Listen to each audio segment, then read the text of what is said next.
మీరు ఏ పార్టీలో ఉన్నా ఎప్పుడు చూడు మీ ఇంటి నిండా జనాలు ఉంటారు. ఎందుకు? అటు కాంగ్రెస్ కార్యకర్తలు వస్తారు, బీఆర్ఎస్ కార్యకర్తలు వస్తారు, బీజేపీ వాళ్ళు వస్తారు, ఆఖరికి టీడీపీ వాళ్ళు వస్తారు. అసలు ఏముంది మీ ఇంట్లో? ఏమొస్తారు వాళ్ళు?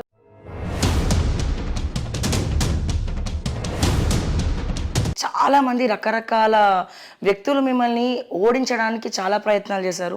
లాస్ట్ మినిట్లో సబితమ్మ ఏదో మాయ చేస్తుంది ప్రజల్ని అన్న టాక్ ఉందా? మాయ కాదు, సబితమ్మ కాదు.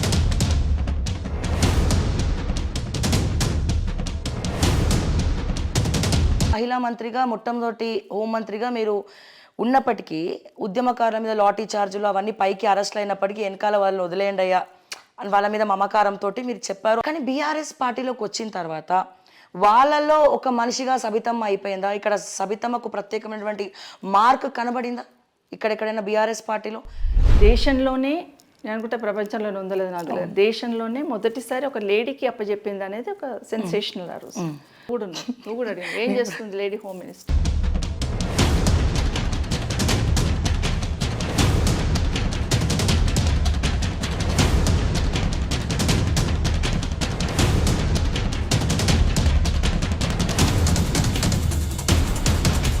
బట్ నేను చిన్నప్పటి నుంచి మిమ్మల్ని చూస్తూ ఉన్నా. మిమ్మల్ని ఇప్పటి వరకు అంత పెద్ద మాట ఎవరు అనలేదు ఎక్కడ కూడా.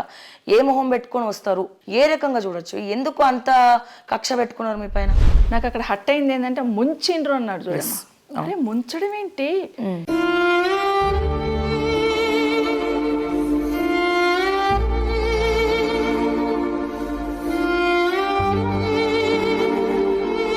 ఏడుపు వచ్చేసింది మీకు అక్కడ. జనరల్గా ఏమంటామంటే భర్త చనిపోయిన వాళ్ళు అని అంటారు. ఏ మొహం పెట్టుకొని వస్తున్నావు అడ్డు పక్కకు అంటారు.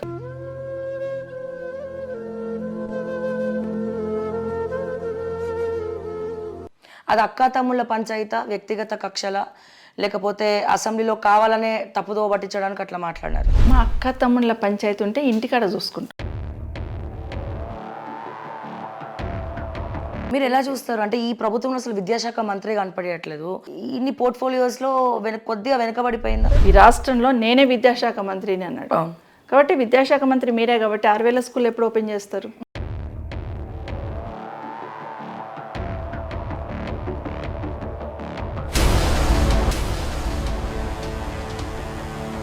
అమ్మ, ఇందాక మీరే తీసుకొచ్చారు టాపిక్ మన ఊరు మనబడి అని చెప్పి.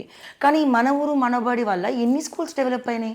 మీ కాన్స్టెన్సీ సరూర్ నగర్లో కూడా రోడ్డుకి ఎక్కి టాయిలెట్స్ ప్రాబ్లం వస్తుందని చెప్పి అమ్మాయిలు మీరు విద్యాశాఖ మంత్రిగా ఉన్నప్పుడు కూడా వాళ్ళు ధర్నా చేయడం జరిగింది, ప్రొటెస్ట్ చేయడం జరిగింది. వీటన్నిటికీ మీరు ఏం సమాధానం చెప్తారు? మన ఊరు మనబడి అనేది ఒక్క సంవత్సరంలో అయ్యే పని కాదు.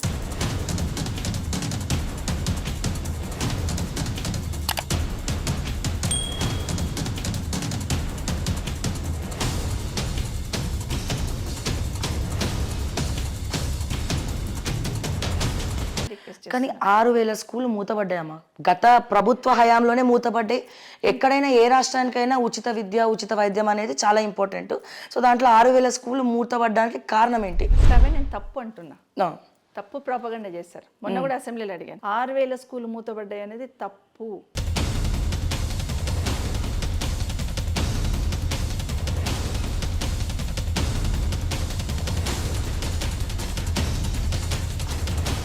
అమ్మ, ఇక్కడ ఒక క్వశ్చన్ అడుగుతున్నాను నేను. కేటీఆర్ గారి కుమారులు హిమాంష్ గారు హైదరాబాద్ పరిసర ప్రాంతాల్లో ఉన్నటువంటి ఒక స్కూల్కి వెళ్ళి నేను ఫండింగ్ చేస్తున్నా అని చెప్పి దగ్గరుండి ఆ స్కూల్ని బాగా డెవలప్ చేసినారు. కానీ ఇక్కడ వచ్చే ప్రశ్న ఏంటంటే, అంటే కేటీఆర్ కుమారుడికే తెలంగాణ గవర్నమెంట్ స్కూల్ నచ్చలేదు, కేసీఆర్ గారు మనవడికే నచ్చలేదు. నేను చెప్తున్నా, మన ఊరు మనబడి టోటల్ 100% తీసుకుంటామని చెప్పలే.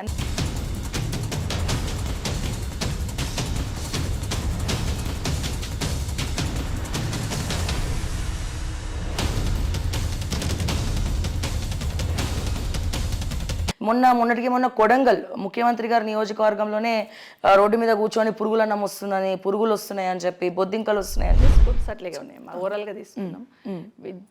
కేసీఆర్ వచ్చిన తర్వాత 10 సంవత్సరాలలో విద్యకి ఏం చేయలేదు, విధ్వంసం చేశారు.